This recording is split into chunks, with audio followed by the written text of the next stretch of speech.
मैं वीडी पारासर, सहायक आचार्य राजनीति विज्ञान। आज की मेरी इस ऑनलाइन क्लास में आप सभी का स्वागत है। हमने इससे पूर्व के वीडियो में ये देखा कि द्वितांत व्यवहार या अंतर्राष्ट्रीय राजनीति में तनाव शैथिल्य से क्या आशय है और तनाव शैथिल्य के क्या कारण रहे, तनाव शैथिल्य की क्या प्रक्रिया रही, क्यों शीत युद्ध जो दोनों महाशक्तियों के मध्य लगातार युद्ध की स्थिति चल रही थी, कैसे उसमें एक ढीलापन आ गया, कैसे उसमें शिथिलन आ गई, ये अचानक से हुआ परिवर्तन है या धीरे धीरे हुआ परिवर्तन है, इन सारी चीज़ों के बारे में अध्ययन किया। देखो साथियों, अंतर्राष्ट्रीय राजनीति में द्वितीय विश्व युद्ध के बाद शीत युद्ध प्रमुख घटना चक्र था। शीत युद्ध का जब चरम बिंदु क्यूबा संकट आया, तो क्यूबा संकट के बाद हमने देखा कि जो उनके जो तल्खपूर्ण संबंध चल रहे थे उनमें हमें एक नरमी दिखाई दी। कहीं ना कहीं ये दिखाई दिया कि महाशक्तियाँ एवं विश्व इन तल्खपूर्ण संबंधों से कहीं ना कहीं एक बेरुखी उनमें दिखाई दी। उनमें ये दिखाई दिया कि वो एक अच्छे संबंधों की दिशा में आगे जाना चाहते थे। हमें ये दिखाई दिया कि वो इन संबंधों से बोर हो रहे थे, वो लड़ने झगड़ने के लिए ज़्यादा तैयार नहीं थे। और उन देशों के जो अभिजन थे, बुद्धिजीवी थे, उनके अंदर भी और ये भावना आ रही थी कि हमें राष्ट्रीय विकास के लिए, राष्ट्रीय हितों की पूर्ति के लिए अन्य स्रोतों में ध्यान देना होगा, अपनी नीतियों में परिवर्तन करना होगा।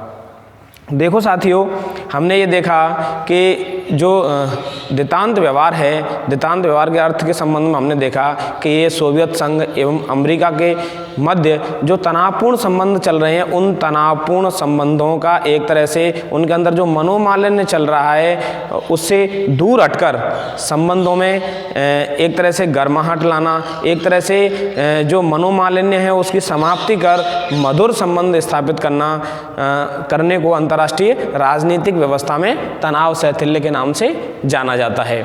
देखो साथियों, अंतर्राष्ट्रीय राजनीतिक व्यवस्था थी, उस पर आज के वीडियो में हम प्रभावों का अध्ययन करेंगे कि तनाव शैथिल्य का क्या प्रभाव पड़ा। जो संपूर्ण विश्व व्यवस्था थी, विश्व व्यवस्था में शीत युद्ध चल रहा था, शीत युद्ध अपना प्रभाव छोड़ रहा था, शीत युद्ध में अचानक शिथिलन आई और शिथिलन ने अंतर्राष्ट्रीय व्यवस्था पर क्या प्रभाव डाले, उनका हम बारी बारी से अध्ययन करेंगे। देखो साथियों, इसमें पहला बिंदु है महाशक्तियों के मध्य सहयोग और मैत्रीपूर्ण संबंधों का विकास।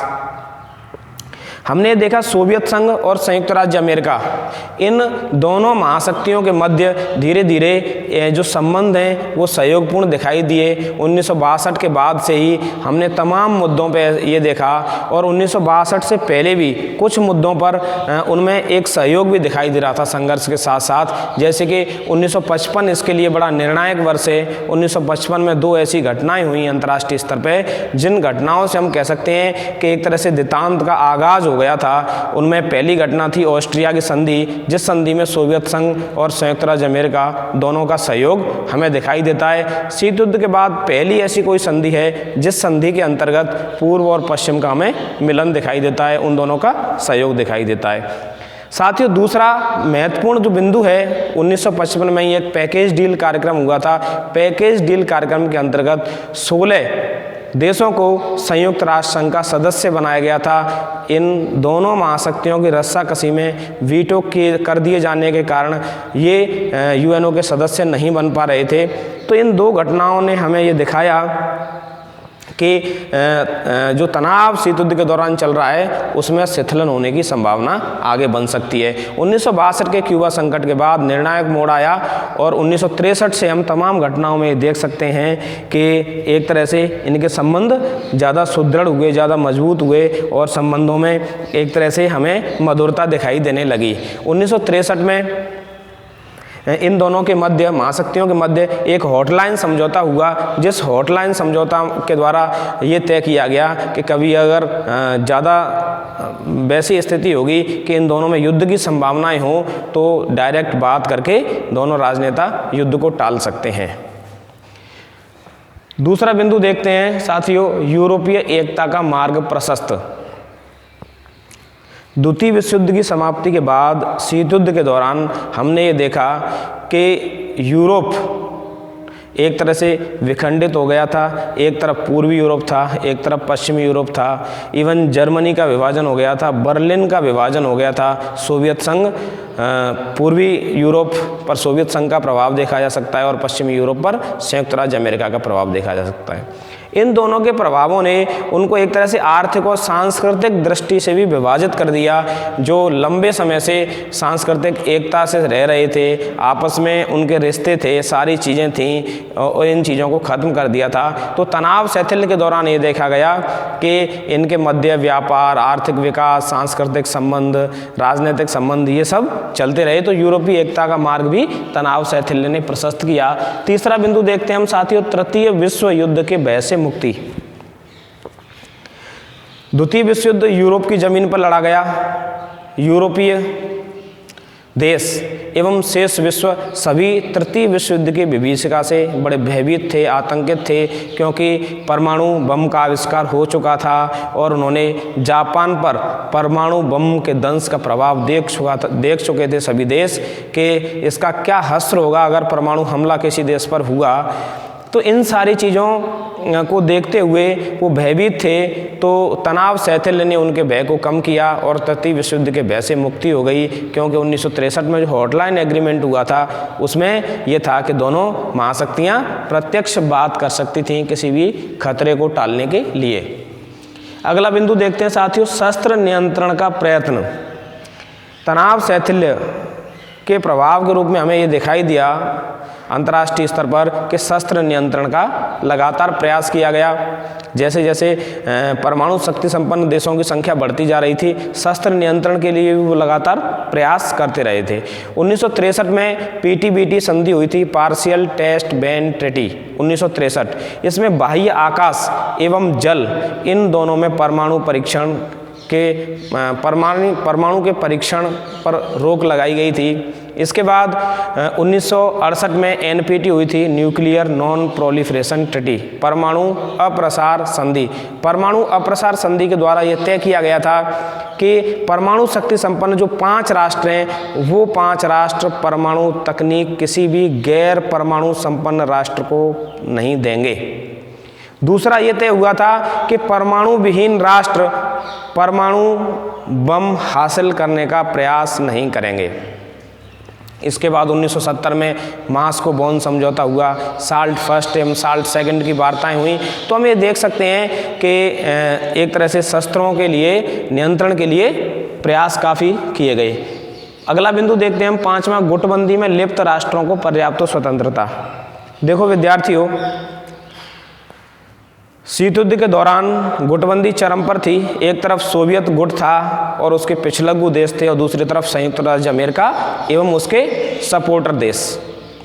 ये देखा गया कि इनकी जो गुटबंदी चल रही थी लगातार, इस जो गुटबंदी में राष्ट्र थे उन राष्ट्रों को एक तरह से बाउंडेशंस थी शीत युद्ध के दौरान, उसमें हमें शिथिलन दिखाई देता है। हमें ये दिखाई देता है कि पाकिस्तान, रोमानिया, ईरान जैसे देश एक तरह से अमेरिकी पक्षधर होते हुए भी गुटनिरपेक्ष देशों में शामिल हो जाते हैं। हमें ये दिखाई देता है कि जापान 1972 में मंगोलिया को मान्यता दे देता है। जापान 1973 में दक्षिणी वियतनाम से राजनयिक संबंध स्थापित कर लेता है। तो ये सारी कई ऐसी घटनाएं हुई उस दौर में, जिन घटनाओं से हमें दिखाई देने लगा कि जो महाशक्तियाँ हैं और इन महाशक्तियों के से संबंधित जो राष्ट्र हैं उन पर जो बाउंडेशंस थे वो बाउंडेशंस हमें कम दिखाई देने लगे, कि ये प्रतिबंध कम हो रहे हैं। अगला बिंदु, संयुक्त राष्ट्र संघ के प्रभाव में वृद्धि।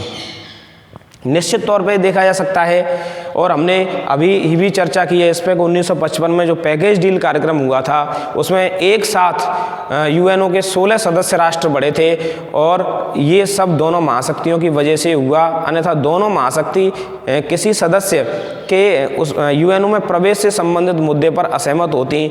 मान लो अगर कोई देश सोवियत संघ का पक्षधर है तो वहाँ अमेरिका वीटो कर देता, और वहाँ अगर कोई देश अमेरिका का पक्षधर है वहाँ सोवियत संघ वीटो कर देता। तो ऐसी स्थिति में वो देश यूएनओ के सदस्य नहीं बन पा रहे थे और यूएनओ के प्रभाव में कमी दिखाई दे रही थी। दूसरा बिंदु यह है कि इन दोनों महाशक्तियों के मध्य जो रस्साकसी चल रही थी किसी भी घटना को लेके, चाहे वो कोरिया संकट हो या कश्मीर समस्या हो, इन समस्याओं को लेके दोनों महाशक्तियों के मध्य एक रस्साकसी थी, एक प्रतिद्वंद्विता थी कि हमारे खेमे का जो देश है वो देश इस समस्या में अपना पक्ष ज़्यादा मजबूती से रखे और वो इस समस्या में एक तरह से ज़्यादा लाभ की स्थिति में रहे, भले ही वह लाभ की स्थिति न्यायपूर्ण हो अथवा नहीं हो। तो ये जो स्थिति चल रही थी इसमें एक हमें शिथिलन दिखाई दी, हमें ये दिखाई दिया कि ये देश कहीं ना कहीं इन मुद्दों पर थोड़ा सा पीछे हटने लगे। वो देखने लगे कि हमें अपने राष्ट्रीय हितों को भी कहीं ना कहीं देखना होगा।